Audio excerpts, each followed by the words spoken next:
In this video, we're going to take a look at how we can move, rotate, and scale objects in 3D space using Blender.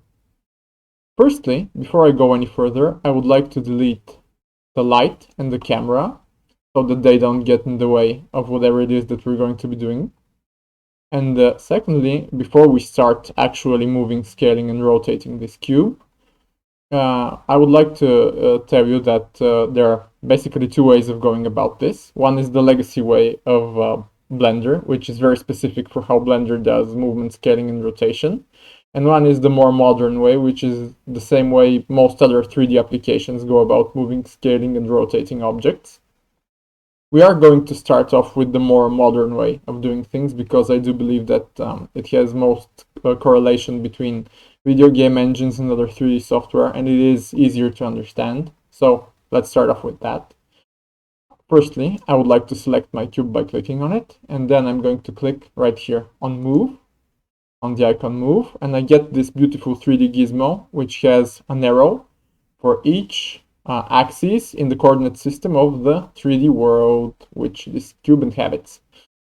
Like, for example, we have the red arrow, which points at the x-axis, the green arrow, which points at the y-axis, and the blue arrow, which points at the z-axis.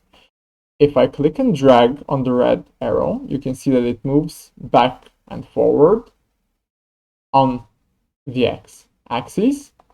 If I click and drag on the green one, it moves to the sides across the y-axis.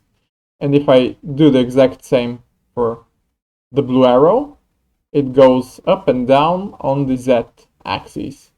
One thing you might notice is right here in this corner, you can see the exact amount by which we are moving the cube in 3D space. For example, right now, if I position this cube, like let's say somewhere around here, you can see the exact position at which it is in 3D space.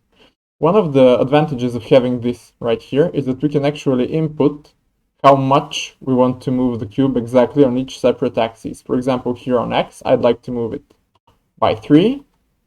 On the Y, I'd like to move it by 2. And on the Z, I'd like to move it by, let's say, 1. And here, you see that the cube fits exactly the input you've given it right here. But right now, let's return for a short while to the gizmo. You can see that aside from the arrows, you have these 3 little boxes here. If I click and drag on one of them, you'll see that the movement is restricted within the two axes that this little cube corresponds to. The red one corresponds to this, to the X and the Z.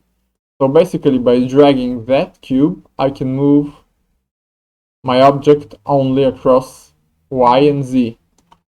Same thing happens if I, for example, go from right here, from up top. You can see the blue one. It excludes basically the Z-axis, and I'm able to move it across both Y and X. And the same thing goes if I use the green arrow. It basically excludes the Y, and I can move it across X and Z. But what if, say, I want to move the cube freely in 3D space? I don't want to be concerned with axes and whatnot. I just want to kind of drag it in 3D space and move it like that. Well, I can do just exactly this by clicking on the white circle over here and dragging, which basically makes the movement of my cube completely free and totally non-restricted by whatever. I can place it wherever I want in 3D space, and it's not very precise, but at least you're not constrained by anything. So basically that's how we move the cube with the 3D gizmo. Now, let's say I want to center this cube back in the 3D world. I'm going to type here 0, 0, 0 across all axes, and I've returned back to the center of the world. Now, after we've moved the cube, I'd like to be able to rotate it. As you see here, just like with the Move tool, with the Rotate tool, we have corresponding circles to each and every axis. For example, if we rotate the blue circle, we rotate along the Z-axis, the Z-axis. If we rotate the green one, we rotate across the y-axis. And if we rotate around the red one, we rotate around the x-axis.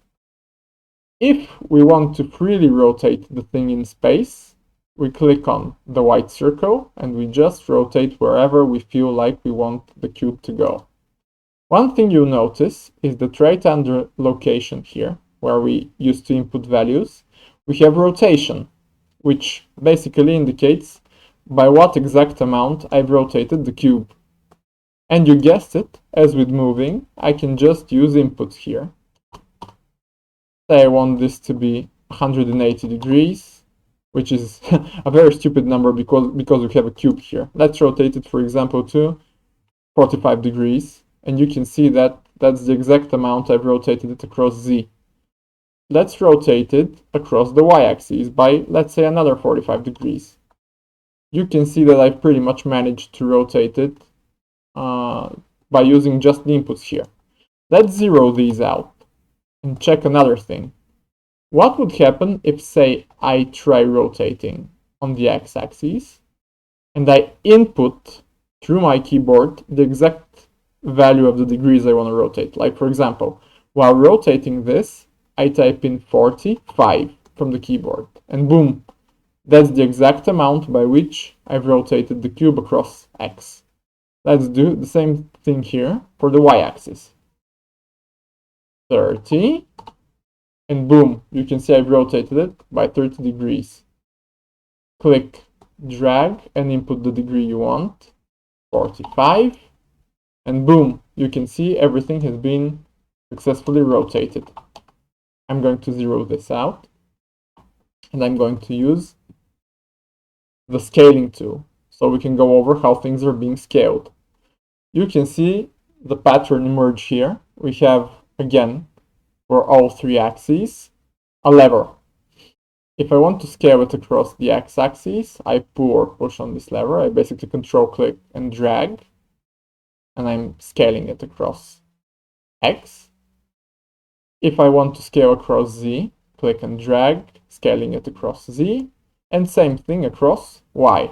I think you're getting the idea here. One thing you'll notice is that we have, again, another input field for the scale over here.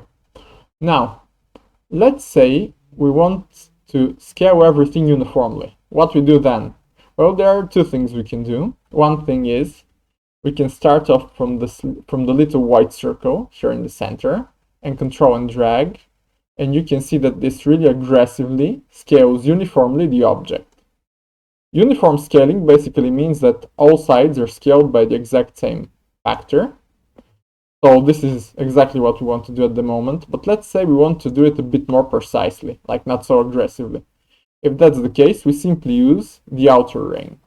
So, outer ring for more precise scaling, inner ring for bolder, more like drastic stuff. Now, let's say we want to scale this back to a cube. What would happen if I put in all zeros here? Well, not something really nice. Basically, you see the cube disappear, and that's where the scaling differs from the location and the size. The original scale of each and every object doesn't have inputs of 0, it has inputs of 1. If we put zeros here, the object basically disappears. Again, I'm going to put in just ones, and if I put 0, for example, across the y-axis, you see that it turned from a cube to a plane. So, if we want to zero in the scaling factor, we have to use ones, not zeros. Okay, so after we scaled everything with the gizmo, I would like to show you how things used to work in Blender before having the gizmo feature, because that also has its use, and you might find it useful. And you should know basically how things like that work. So I'm going to drop this tool by using the select box over here. And right now, I'm going to start moving, scaling, and rotating in the original way Blender used to do it before version 2.80. and that's with hotkeys. So let's say I want to move this. I press G off of the keyboard, and looky look, we have the free movement thing going on here. Now let's say I want to restrict the movement across a certain axis. Let me just undo that real quick. Then I press G, I start moving the thing around in space, and I press the axis that I want to constrain the movement on. So G, X, pardon me, Z, and right now I've restricted the movement on the Z-axis. If I press X, I will be restricting it across the X-axis. If I press Y, I'm going to restrict it on the Y-axis. So again, G, X, restrict across the X-axis, Z, to restrict it across the Z-axis, and Y, to restrict it across the Y-axis. Let's say I'm done moving it. I click, and then I again press G and say X, for example, to position it further across the X-axis. Basically, that's how Blender used to operate. You can see that, as with everything, the location changes here as well. So now let's go for scaling. If I want to scale in the original manner that Blender used to scale things, I press the letter S on the keyboard. And then I uniformly scale everything. That's for uniform scaling. If you think about it, when I constrained the movement previously with the G and the axis that I wanted to constrain it to, say X or Y or Z, well, that's the exact same thing that we're going to do if we want to scale this thing non-uniformly. I press S, and then I press X, and now I'm able to scale it across the X-axis. Let's say I want to scale it across the Y-axis. Boom, I press Y, and I'm scaling it across the Y-axis. Let's say I want to scale it across the Z-axis. S, Z, and now I'm scaling it across the Z-axis. So this is what we have. Now, let's say I want to rotate. I press the letter R from the keyboard, and then I'm in free rotation mode. If I want to constrain the rotation to a certain axis, well, you guessed it, I press the axis that I want to constrain it to. For example, if I want to constrain it to the X-axis, I press X from the keyboard. And now I rotate only on the X-axis. If I want to rotate on the Y-axis, I press Y. If I want to rotate on the Z-axis, I press Z. And that's how Blender's classical way of moving objects in space used to work. You're going to have to figure out a way to do these things in your own workflow. Some things may work better for you doing it the classical way. Some things may work better for you doing it through these commands over here. But basically, this is the way to sort of move things around in Blender. I'll see you in the next video.